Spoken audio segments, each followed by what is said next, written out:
Hello, everyone. Welcome to our kickoff episode of Leaders Who Last, exploring burnout in the hellscape that is 2025 with legendary leaders like our first guest, Themba Dayton. I'll introduce myself. I'm Elena Joy. My pronouns are she, her. I'm the CEO of Latitude, and we help organizations create sustainable leadership pipelines through burnout prevention and emerging leader development. If your company needs me, call me because I want to work with you. And now our amazing guest, Themba. I first met Themba because he is a producer on DisruptHR Seattle, where I had the pleasure of being on the stage last summer. Incredible experience. If you are an HR disruptor in the Seattle area, Pacific Northwest, highly encourage you to check out their call for speakers that just went up like last week or something. Phenomenal. Now, I will say it was one of the hardest gigs I've done since my TEDx talk. But my skills leveled up as they do when you are doing something really dang hard. So if you're into it, get out there because that organization is incredible. And the location is in Bellevue and it was gorgeous. So for sure, get in on that. Okay, I'm not going to read Themba's bio because no one has time for that. But what I am going to tell you is, if you work for or own a company between like 500 employees and maybe like 2,000, he's based in the Pacific Northwest, but he can work in any state. It is most likely that he is going to be able to increase your insurance coverage and decrease the cost and take a load of admin work off your HR people. So for reals, if you fit that bill, get into those DMs. Themba, I am so glad you're here. Welcome to this wild and crazy ride. Thank you. I'm super excited to be here. I'm a little nervous as this is my first go around, but I couldn't be more excited to be going on this journey with you. And I appreciate the introduction. It's wonderful. My pronouns are he, him. I'm a senior account advisor with Hub International. And, I work with employers that are interested in getting the most out of their workforce and maximizing their insurance as well as their employees' engagement and satisfaction and wrapping it all into one. So obviously we have some synergies there and here we are.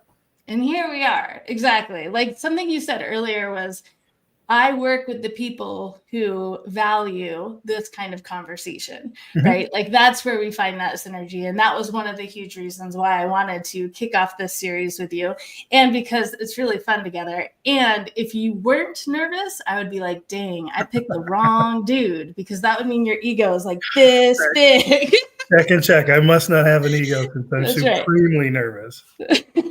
Excellent. That is great evidence. Excellent. All right, so let's talk about it. How are we defining burnout in 2025? Because for real, the burnout we are experiencing now, I always tell my clients, all words are made up. So we really have to be clear on what we mean by the words that we use. So we're all using the word burnout, but it's not the same burnout as 2020. And it's definitely not the same burnout of like someone going through law school that's like been pushing for the last 20 years and now they're just exhausted, right? That is not what we're experiencing right now. I feel like I'm defining burnout as, I don't know how to keep going when it feels like the world is falling down around me. And I don't know if it's irresponsible to stop or if it's irresponsible to keep going. And it's that constant questioning that I feel like is what is weighing the weight on me and is causing that feeling of burnout. How are you defining burnout in 2025? Yeah, I think it's a great question because I struggle with the term burnout. I think of, all the different ways that burnout has been used across U.S. history. And it doesn't really apply for me in this current environment. Malaise is another term that kind of fits in. I don't have one that really fits, but coming out of the COVID madness and the just the insanity that we went through when the entire world shut down, and now moving into a space of who knows what, and especially around work and social issues, but folks like that freedom, and they like that ability to be able to get their stuff done around home while also working. Obviously, there were folks that took advantage, and others that worked, into 2-3 a.m. And had no work-life balance. But folks really like the flexibility and the autonomy to do the jobs that they were hired to do in the way and the time that they could. Some professions obviously can't allow for that, but others that do have a leg up in helping to defeat some of that burnout. So, for me, I think it ties around employee engagement, and it ties around some of the inclusive kind of concepts of, does an employee feel like a valued part of their organization? Do they feel like they matter? Do they feel like they belong? And it's employees know immediately whether their managers or senior leaders value their input or value their work, or if they're just another cog in the wheel, so to speak. And I think the key to helping with some of these issues, whether it's burnout or tired of work or changing careers or whatever that might look like for somebody, is really feeling supported at work and valued, and being able to communicate the things that are going on with them personally, socially, professionally, all of that in one individual. Because yes, we work and we do our jobs, but that's not our life. That's not how we walk through this world. We walk through as whole humans, and being able to address the life stuff at work in a constructive and positive way, I think is really, really important to helping people navigate some of that stuff. And there's going to be profession changes and career changes as part of that too, as people really start to redefine what they thought was important in their younger years. And as they get further along in their career, maybe that shifts and changes as they have families and families move on and kids grow up and those kinds of things. So it's really interesting. But for me, it revolves around some of those employee engagement type things and the inclusiveness environments to help combat some of that all of us deal with at some point in time. It's so true. Last week, I met a woman who had been a senior director at one of the public accounting firms. She self-described as burnt out. She left and she went to veterinary school. And she had a veterinary degree. She opened up a practice with 3 other doctors. And luckily, she had that really strong business background, very successful practice, only to realize the veterinary field is one of the highest burnout rates of all of them. Yep. And so Absolutely. now she's very specifically working with her team and trying to figure out, okay, how are we going to prevent burnout for not only the veterinarian doctors, but everyone on staff? Yeah. And especially in the chaos that is right now. And just a little aside to our audience that's here, if you would like to contribute to the conversation, questions and comments, please feel free to put those in the comment section, and our backstage producer will help us interact with them. So that would be fabulous. So I'd really like to explore, what are we doing to support our mental well-being? Every time I teach a training, one of the big feedbacks that I get is, thank you so much for explaining the why. That totally makes sense. And now I need like a 100-point bullet point list on how. How am I preventing my burnout or intervening my burnout, right? Like, what are the actual strategies that we're using? And you know me, that's my favorite, like actionable strategies. That's what I'm all about. But I really would like to explore, like on a human to human level, what are we doing to prevent our burnout in 2025? For me, I will tell you, I am unabashedly, unshamefully leaning hard into my hobbies. Like, I'm addicted to this one very violent video game, and I'm in there like every night. And I'm trash talking in the lobby. I'm being so horrible. It's not even funny. No one knows who I am, and so I can get away with it. And instead of like, oh, I shouldn't do that tonight. Like, I really should, I don't know, clean the kitchen. Hell no. That is my burnout prevention strategy. I'm going to lean hard into those hobbies because they are filling me. And right now, the kitchen is not filling me. Right. How are you? How are you supporting your well-being right now? Yeah, it's a great question, and one that I don't feel as if I'm an expert at. I don't feel I'm good at. And a lot of times, probably like a lot of folks, I suffer from the chaos, getting to me and those kinds of things. I think you're on to something, leaning into your hobbies. I think understanding your purpose and what your priorities are in this world, I think are critically important. I had a situation a handful of years ago, and my family was going through some health issues, and I had always talked about at great length how family comes first and this and that. And I quickly realized that family was not coming first. So I was helping my family and my family member along with their health issues, and then rushing off before they were resolved to get back to work. And it was a harsh moment of, I'm not who I say I am. I'm not who I purport myself to be. And I can change how I define myself, or I can live up to my own values, or what I think I thought my own values were at the time. And so that was a real kind of gut check for me. And so I try to be more authentic with myself. We all like to think we're honest with ourselves, but it's moments like those where you kind of come face to face with reality. But I really, like you, I try to find things that are new and different that I can throw my energies and my excitement into. And for right now, it's physical health and working out. And it's something I haven't done for a very, very long time. And as you get older, it does not get easier. It gets a whole lot harder. And everybody who's working out with you seems to just get younger and younger, and they can do all the things. And the old folks are just rolling around, sweating and grunting and complaining. And so that's me. I'm just embracing that, right? But it also gives me something to focus on outside of the work and the chaos and all of the other stuff, because I'm focusing on the task at hand that's filling me up in some form or fashion. And so for me, it's finding those things that give you something to really focus on, and you have to be intentional about it, and you have to be really meaningful in what you're doing, or else you'll potentially suffer some sort of injury or setback or what have you. And it takes you out of some of this. And then afterwards, I'm physically drained. I'm tired. I sleep better.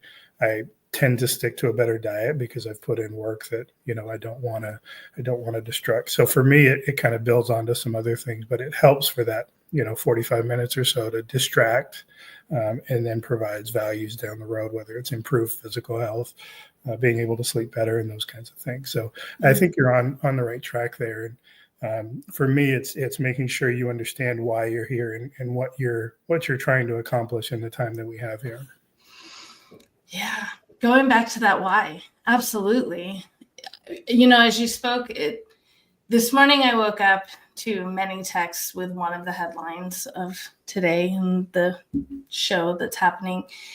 And I had to go back to something that I'm just starting to develop, which is this idea of 90% of my stress is felt when I'm either thinking about the past and mistakes that I've made or opportunities that I didn't leverage, right? Or when I'm thinking about the future and the anxiety of, I can't control any of this and my kids and what's going to happen in 6 months, blah, blah, blah. 90% of my stress anxiety comes from those things. And to realize when I can be fully present, which is where our bodies are, right? Like our minds can be time travelers, but our bodies are always present. And so a lot of my strategies have been revolving around, how do I get back into my body? Because my mind has gone on a time traveler loop. How do I get back into my body? And as you talk about like that 45 minutes of that exercise and being so fully back in your body, because if you're not set up the right way for a deadlift, you're going to throw out your back and it's going to hurt, right? Yep. So you are going to be present in that moment. Yep. No doubt. Yes, absolutely. I have found that when I'm in situations where I can't do something very physical, the thought that's been helping me is, what can I do to feel 10% better? Just 10% better. It seems to be like that minimal expectation makes it accessible. And maybe it's a drink, maybe it's a walk, maybe it's just rubbing my palms together, right? To bring my body like right back here to this moment as I read this headline or work with this client. Absolutely. Thank you. Yeah, I think that's an amazing point. And I'm thinking about one of my clients in particular. They work with heavy machinery and they do a lot of very physical manual labor, and they're trying to bring an environment of belonging and inclusiveness that historically has just been, come and get your work done and leave type of deal. And I think one of the tactics that has helped them is really communicating what their intents are, so that people can then buy into that and be a part of kind of what they're intending to be, and having people share, yes, I want to be here and I want to get my job done and do a really good job, but I'm also struggling with a health condition, or I'm struggling with a family member, or, any sort of issue that we all are dealing with in some form or fashion, whether we bring it up or not. And it's helped to build this culture within this organization of folks being comfortable sharing that they're not perfect, right? And they're just trying to get that 5% better, or that 10% better for the day or the week or the month. And it's helped, unknowingly build this culture of inclusion and belonging, of feeling a part of something that's bigger than just the name on the door, bigger than just the work that they do in their 8 hours, but they're a part of something that's cool and real and helpful and fun and, all the good stuff. And so being parts of that has been really fun and interesting and rewarding too, as you kind of see some of these tactics roll out. And then you think, oh, I can probably apply some of that to my life as well. So it's been a rewarding experience from that standpoint, and really seeing how people put some of these concepts into play to make their organizations better. Isn't it fun when you attract the clients that vibe with you? You're able to watch how they do their work, and you're able to glean wisdom from that as well, right? Like how we can all come together through these different employee engagement, employee belonging strategies can be just incredible. I just did a training last week with an organization, and they considered it an all hands meeting. Everyone was there, from the lowest pay grade, and I'm not sure who that was, but to the highest pay grade, including the doctors and the CEO of this organization. Everyone was in the room. And I did this pre-training survey to kind of assess where are they in their burnout. And I was able to put up a statistic right at the beginning of the stat that 42% of them felt like their burnout was imminent. Yeah. And to realize that was coming from every single level. Yeah. That wasn't just one section or group of employees. That was everyone. And while that could feel, I'm sure the HR director was ready to poop his pants, but it also feels unifying and connecting that, like, oh, it's not just me. And it's not just the person that I think is acting really weird today. It's 42% of us. Mm-hmm. That was so powerful. Yeah. Yeah, I can imagine. I can also see a situation where, maybe there's some negativity, or maybe there's some, I won't say backlash, but maybe there's some other thoughts that pop in that, why do I feel like I'm the only one if everybody's struggling with this, right? What's keeping us from sharing some of this? And does somebody see that that's happening and they're doing something to fix it and those kinds of things? Or am I the person that's going to speak up and break down a barrier or what have you? It's those kinds of moments where you're kind of teetering on the precipice, and things could go a multitude of different ways. But it is, I think, just having that information is so helpful and impactful for folks to really understand kind of where they sit within an organization, and kind of feelings and norms and those kinds of things, and how they might be able to affect how the company moves forward. Because a lot of times we work at places that we think, oh, this is just the way the company is and I can't change that, which couldn't be farther from the truth. Because companies are made of humans, and humans have nuance, and we can always leverage that for connection. I love that.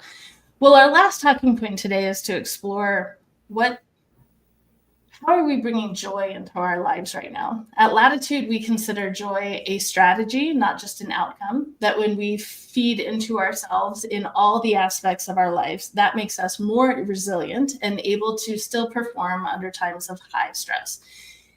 And so we find joy. We might be able to find joy in our family and in our hobbies, and kill them all, and in our friends and in our community, right? But it's also imperative to find joy even within our work roles. And it might be the small things. It might be that one project that you have extra time to spend on making just right, or it might be that one connection you get to make, or the impact that you're making with your work and your purpose. Again, I have found that the joy that I'm leaning into right now is doing these burnout prevention trainings, because it has become so real. And I've been doing trainings and facilitating for 5 years now. I've never seen that barrier that an audience holds, right? Like, we don't know this person. She might make things really awkward and cringy. All right, we'll see how this goes, right? I've never seen that barrier come down so quickly as in the first 5 minutes of when I started burnout prevention training. Everyone in the room wants to connect and needs to connect on that issue. And when I see that in their eyes, that is joy for me, absolutely. And then I go home and I shoot robots. What about you? What is bringing you joy right now? I just want to be a spectator while you're in that persona in some form or fashion, because I can't even imagine what those poor players you're playing against have to go through. But at any rate, this was probably the one question that I feared the most doing this session with you, because I didn't have a ready-made answer, right? And we talked about it a little bit. I didn't feel like there was much that was bringing me joy. And I think what I stumbled upon is that there's not one thing. There's a multitude of different things. And I find joy in different places and different instances. So maybe it's not one concentrated avenue. I used to play basketball quite a bit, and I knew I could go play basketball and feel joy there. And then my knees and my back said, you're half a century old. You're not going to be doing that anymore without paying for it. And so that took a lot of joy, like ready-made joy out of my life. Yes. But I don't deal with the knee pain anymore. So I'm pretty happy about that. So I find it in different pockets. So I work with a really interesting and dynamic set of colleagues at work that really push me and are super, super bright and sharp. Lauren, did you hear that? Lauren, he said you're interesting. I just want to make sure that. I did not say her name specifically. Keep going. So that brings me joy, and people that that I've worked with for many years and have a ton of respect with, and seeing how they go about what they do, which is totally different than how I do my work. But they're pushing in different directions, and I'm learning. So if I stay open and curious, I'm learning from them and growing from them. My son and I have started refereeing basketball. So we're getting certified as basketball refs, which is the strangest hobby ever. And that brings us joy, because he and I both think we're the best referees that were ever created, even though we're not even through our training class. So it's, there's a pocket of joy that we find. My wife and I go and work out together, and we're in this class of 20 somethings, and the 20 somethings don't feel pain. They jump around from exercise to exercise. They do it for endless amounts of time. And meanwhile, us in our 50s, we're just struggling to get through one exercise and try to not make a scene. So it's not one specific thing, but it's different pockets, and it's different people that I get to interact with that I really like and that I enjoy spending time with, such as yourself, and being in an environment like this where we can just play around and have some fun and hit on some really important subjects. So it's not so much that I don't have as much joy as I thought I did. It's just not concentrated in one specific area. I have a bunch of different outlets and a bunch of different ways to extract joy from different scenarios as the world wildly spins into chaos.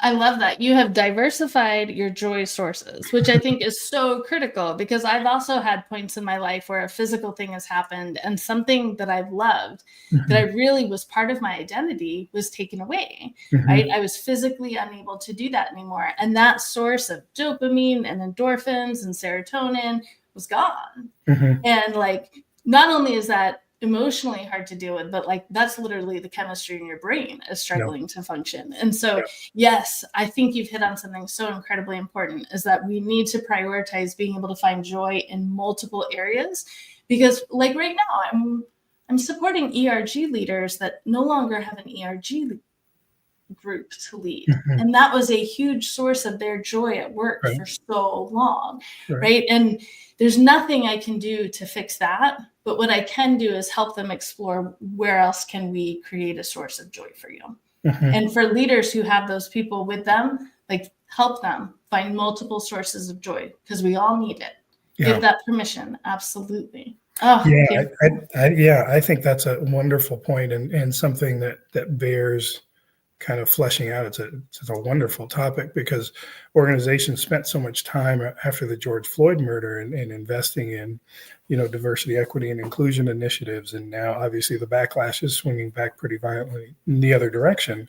However, the concepts remain relevant to employees, right? Whether you call it something else or you bring up some other topic, the HR team still has to deal with, how do we get our employees more engaged? How do we make them more productive? And so dealing with employers who are interested in making their employees be able to bring their whole self to work and be able to be productive, even in the face of whether it's professional chaos or personal chaos or national chaos or whatever, is super, super important. And being able to make sure that employees feel empowered and have the direction to move themselves forward and help the organization move forward. I defined it as helping HR teams make their employees more efficient so that they can get their job done in a more efficient manner, be more effective, put more work in, and ultimately make the organization more successful, is really kind of the key of the work that I do and the stuff that I get super, super engaged in and excited about. Mm-hmm. Yes, it's the sustainability that it builds when we can create those systems. Absolutely. That is what is going to help us be around for the next 5, 10, 15 years. Absolutely. No doubt. Thank you. Well, one thing that's absolutely bringing me joy is, as we kind of wrap up this conversation a little bit, I was going and doing these trainings, and they were very powerful, transformational. People loved them. It was fabulous. But I was kept getting the same comment at the end every single time. Wow, my wife is actually more burnt out than I am. I wish she was here for this training, right? Mm-hmm. Or vice versa. Mm-hmm. Sure. And we took that information, we ran with it, and we created a free burnout starter kit that you can find on our website. And it's 3 mini lessons, 8-minute videos. I pop into your email box. It looks a lot like this. And we go through just a few different ways to create some burnout prevention strategies in your life. I have found out just recently, there are entire teams across the country that are doing this little 3-day challenge together as a team. Wow. Which phenomenal.